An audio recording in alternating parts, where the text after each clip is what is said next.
Egg Smoak.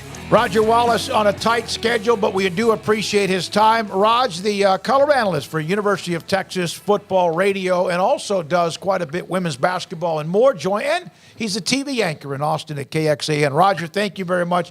What did you learn? Yet another road win in the Big 12.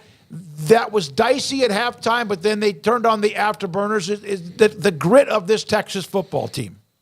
Yeah, I guess the biggest thing is the way things have gone lately, that they can do something in the second half and in the fourth quarter, scoring 20 of the 26 points in the second half. We know their struggles the last couple of ball games, outscored 36-6 combined in the two fourth quarter games recently. So learned that. C.J. Baxter can be a guy that can carry the ball 15, 20 times if they need to. And Quinn Ewers, a little sluggish start, but then he got into a groove. And you got two guys catching touchdowns that one had one previous and one had none previous this year, and Jordan Whittington and Gunnar Helm. So, the new weapons keep showing up for Texas. Roger, how much of their offensive, I don't want to say struggles, because they're still moving the ball and scoring, but not maybe the way they want to, but their unevenness is because Quinn Ewers is still trying to get healthy completely? Yeah. I think that's fair. I think that could be the case. They put themselves in some bad spots. Their third down conversion percentage in 3 of the last 4, don't count the BYU game because they pretty much ran away and hid in that one. But the other 3, it's been really low. And Saturday it was low because they were putting themselves in 3rd and 9, 3rd and 10. But early, I think you could definitely tell Ewers was maybe not totally comfortable, and then it was a cold night. They hadn't played on a cold night in a while, so. But I think that's fair, and I think we saw a little bit better then on second half, and I think Friday night rather. I think we'll see the product of a third straight game, and they kept him pretty clean. Roger, you've covered a lot of Texas teams at this point, some championships and some not so good, not making bowl games. Just the feel around this team, does it have that special type of a feel to it, and how so? Well, the special kind of feel is that they found some ways to win when things looked like they might get away from them, and that was kind of one of Mac Brown's calling cards for that 10-year run where they would just pull rabbits out of their hat. Not saying they've had to do that, but let's be honest, we thought K-State would punch it in with 4 tries. They didn't do it. Houston got it tied. No Quinn Ewers. Texas scored there. TCU certainly had a chance. So just the fact that they find different ways to win, I sound like Sark, but I mean, he says it because it's true. They just kind of keep finding different ways to win. Now, they'd like to get a little more comfortable like the first part of the season, but, kind of is what it is at this point. So I saw a comment, it's a video, I didn't get to listen to all of it, but I could almost tell the emotions in Sarkisian's face on players used to go to Texas because it was Texas. They still do that, but that they now have guys who understand the hard work involved. Not that they haven't had many of those, but it always was a little bit of that entitlement that you hear about.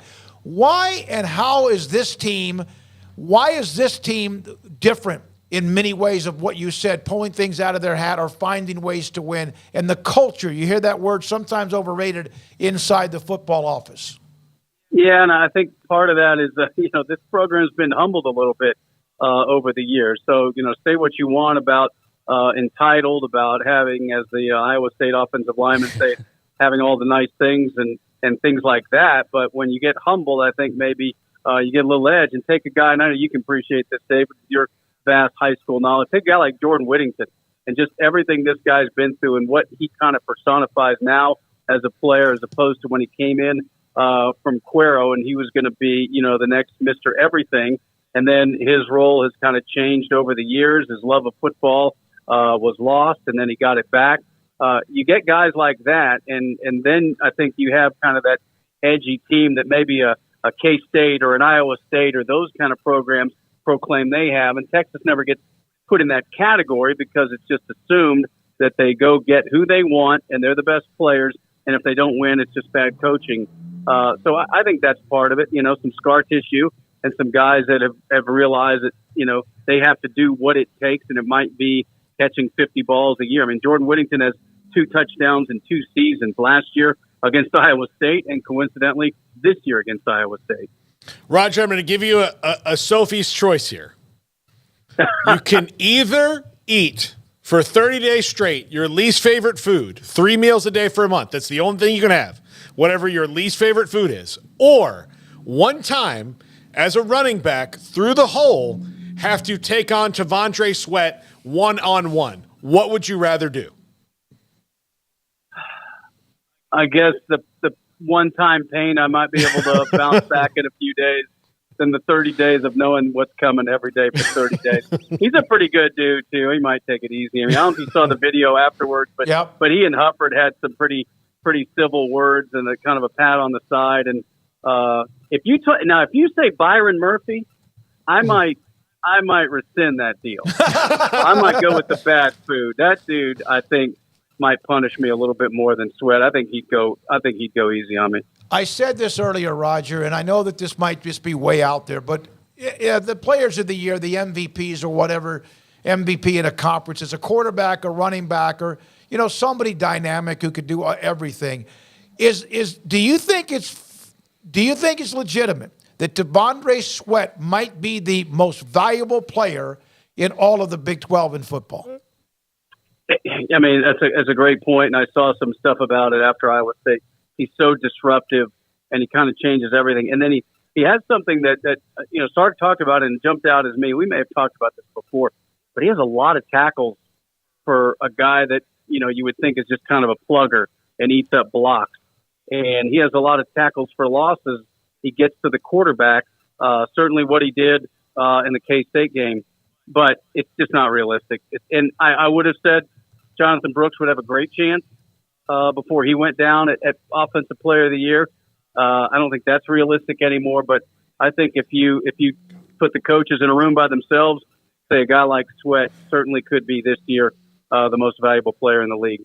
So they are on the verge, yet have not yet clinched. Texas Tech, Joey McGuire, great friend of the show. The Big 12 runs through Lubbock after they won the game. You had the Your Mark thing at the kickoff luncheon earlier in the year. How quiet and yet very laser-focused is this Texas team for Friday night? Yeah, it was funny. Sark was asked about Your Mark today, and it was quite a bit different than in August when he said, well, I don't think he'll be getting an invite for Thanksgiving. Today it was about, I saw him in Ames. We want to put on a great show because that's the conference we're in.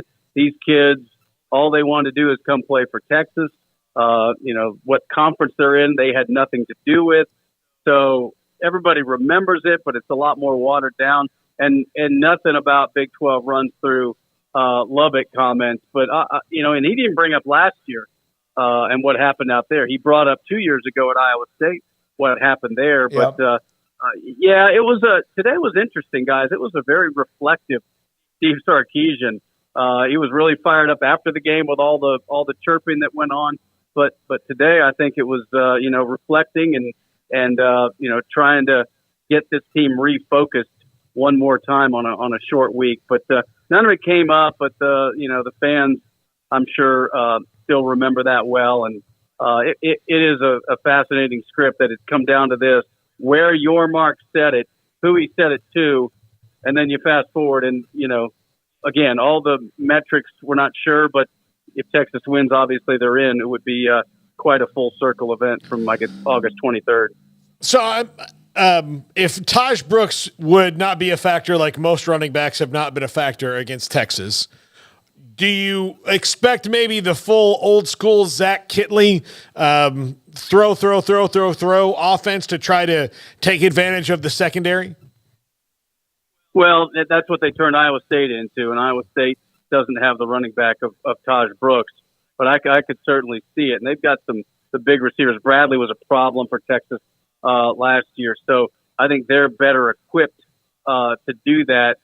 But I think they'll be stubborn.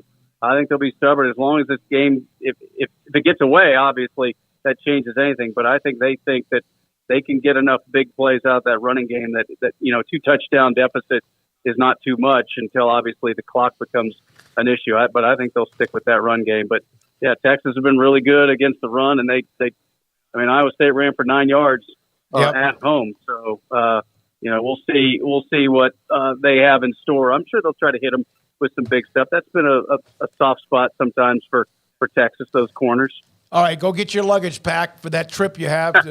Thanks for your time, buddy. Appreciate it, Roger. Thanks, guys. Roger Wallace, KXAN TV color analyst for UT football, and also does